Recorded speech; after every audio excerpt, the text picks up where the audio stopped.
Hello, everyone. Thank you so much for joining me today. My ReTeachIt project is under intersectionality of race, class, gender, and sexuality, presented by me, Jessica Olivares. The topic discussion is on intersectionality and the various dimensions of identity. The order of which I organized this presentation is so that we can focus on the theoretical foundation. We will then move through institutional and practical applications and conclude it with a specific case study. The goal is to provide a comprehensive view of intersectionality and its impacts across different contexts. I will also go over in summary, and my resources will be available at the end of the slide. Intersectionality's Differential Dilemmas by Patricia Hill Collins. It is a thought-provoking article that delves into the intricacies of defining intersectionality. Collins investigates how race, class, gender, sexuality, ethnicity, nationality, ability, and age are interwoven and mutually influential rather than distinct and separate categories. She identifies three key concerns. Intersectionality as a field of study isn't merely a theoretical concept, it is deeply rooted in the tangible realities of inequality and power dynamics. Collins explores how scholars and activists in this field must consider their own positions and the power structures that impact their work. She highlights the necessity of critically evaluating how intersectional analysis can both shape and disrupt current hierarchies and systems of oppression. Intersectionality as an analytical strategy.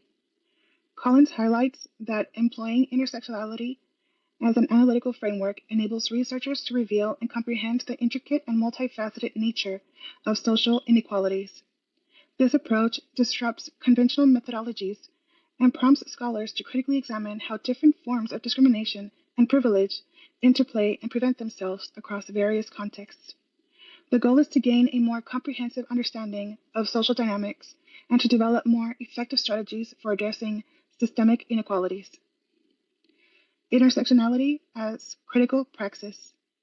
It entails moving beyond theoretical discussions to actively work on dismantling oppressive systems through informed actions. It necessitates a profound understanding of how various forms of discrimination and privilege intersect and influence individuals' lives. This approach urges activists, policymakers, and practitioners to help develop strategies that are inclusive and equitable. Collins highlights that critical praxis requires tangible, actionable steps to effect meaningful change and advance social justice goals. A couple of examples for implementing new practices in the classroom would be to establish groundbreaking rules for respectful dialogue and actively encourage participation from all students. We can provide opportunities for group work and collaboration, ensuring diverse voices are included in discussions and projects. We can advocate for policies and resources that support marginalized students, such as scholarship programs, mentorship opportunities, and campus support services. Participate in professional development on diversity, equity, and inclusion to stay informed and implement best practices.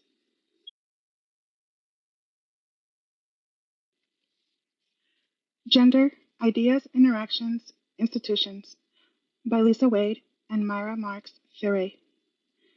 The book explores how gender is constructed and maintained through ideas, interactions, and institutions. It covers a range of topics, including the intersections of gender, with other social categories like race and class. It highlights how the term intersectionality was coined by Kimberly Crenshaw to address the overlapping and interconnected nature of social identities and systemic oppressions. On a side note, Kimberly Crenshaw's TED Talk, The Urgency of Intersectionality, delves into how different forms of oppression and discrimination overlap and affect individuals who belong to multiple marginalized groups. She uses the example of Black women who face both racism and sexism, and whose stories of police violence are often ignored or erased by the media and by the law. Crenshaw urges the audience to say her name and bear witness to the lives and deaths of these women, demanding justice and change. The book explains how societal norms and expectations around gender can vary widely, and how these norms are reinforced through institutions such as family, education, and media. The authors examine how these gender norms intersect with other social identities to create varied experiences and expectations for individuals.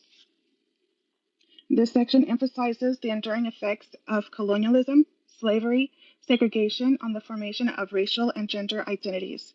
It also explores how overlapping systems of oppression, like racism and sexism, result in a compounded disadvantage for individuals. Sexuality is closely connected with other facets of identity. For instance, the way an individual's sexual orientation is perceived and experienced can be shaped by their gender, race, and socioeconomic status.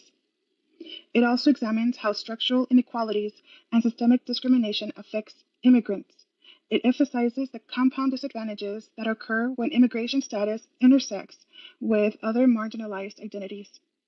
For instance, immigrant women may encounter different challenges compared to immigrant men because of gendered expectations and roles.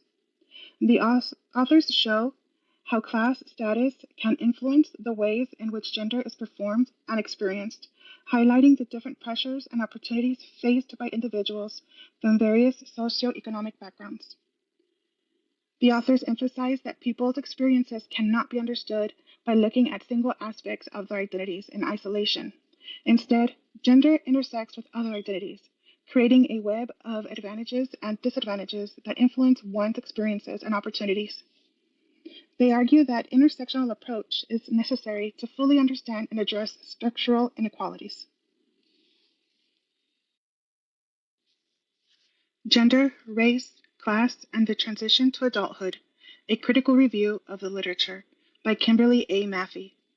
A quantitative overview that emphasizes that gender, race, and class are not independent factors, but interdependent systems of oppression that shape the transition to adulthood. For instance, young women of color from low-income backgrounds may face compounded barriers in education and employment that are not adequately captured when these identities are examined separately. Maffei argues that truly understand and support young adults, researchers and policymakers must consider how these intersecting identities shape their journeys and outcomes. This approach requires moving beyond traditional one-dimensional models to a more holistic understanding of the lived experiences of diverse youth. Maffei's review emphasizes that the timing and outcomes of becoming an adult are influenced by intersecting identities such as gender, race, and class. For example, young adults from marginalized racial or ethnic backgrounds may face systemic barriers that prolong their educational journey or delay their entry into stable employment. Similarly, gender norms and class-based expectations can shape the resources available and the pathways taken by young adults during this transitional period.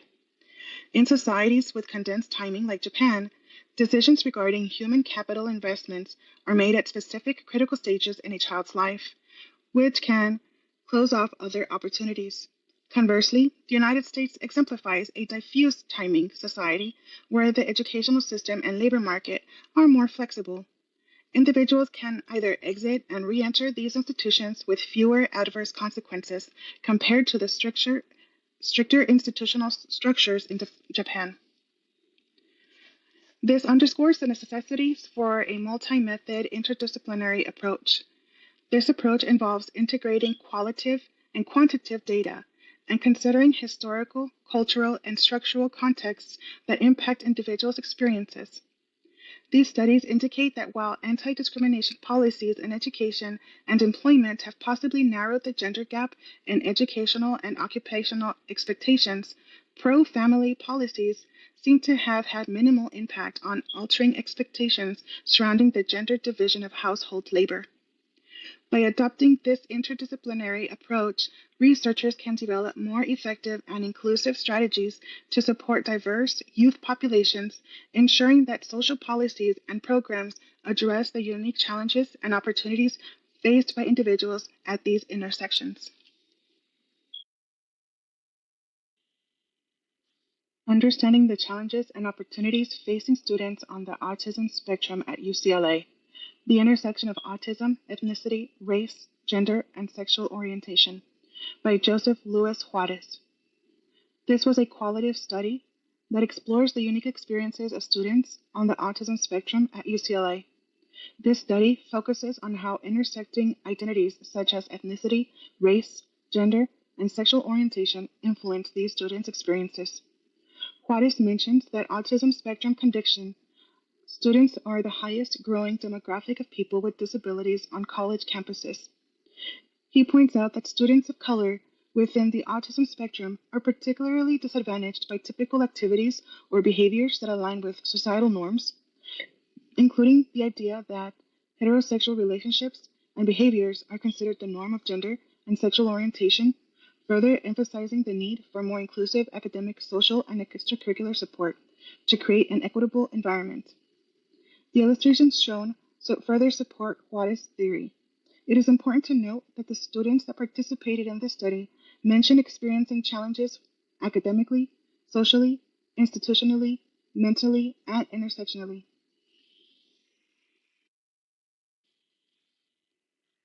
In summary, understanding social inequalities requires both an intersectional and comprehensive approach. Patricia Hill Collins emphasizes the interconnectedness of social identities and the importance of using intersectionality as a practical tool for social justice. Lisa Wade and Myra Marks Ferre highlight how gender influences various aspects of life and intersects with other identities, necessitating efforts to challenge and transform gender inequalities. Kimberly A. Maffei underscores the complexity of the transition to adulthood and the need for interdisciplinary research and policies to address the specific needs of marginalized groups. Joseph Luis Juarez stresses the unique challenges faced by students on the autism spectrum, especially those with intersecting identities, and calls for tailored support and inclusive policies to create a supportive academic environment. Together, these works underscore the importance of adopting multifaceted approaches to fully understand and address structural inequalities. Questions. Can you think of a situation in your own life where multiple aspects of your identity, such as race, gender, socioeconomic status, influenced your experience? How did these intersecting factors shape your perspective or outcome? In what ways can you use your knowledge of social inequalities to advocate for changes in your community or school? What specific actions can you take to promote equity and inclusion? This concludes the end of my presentation. Thank you.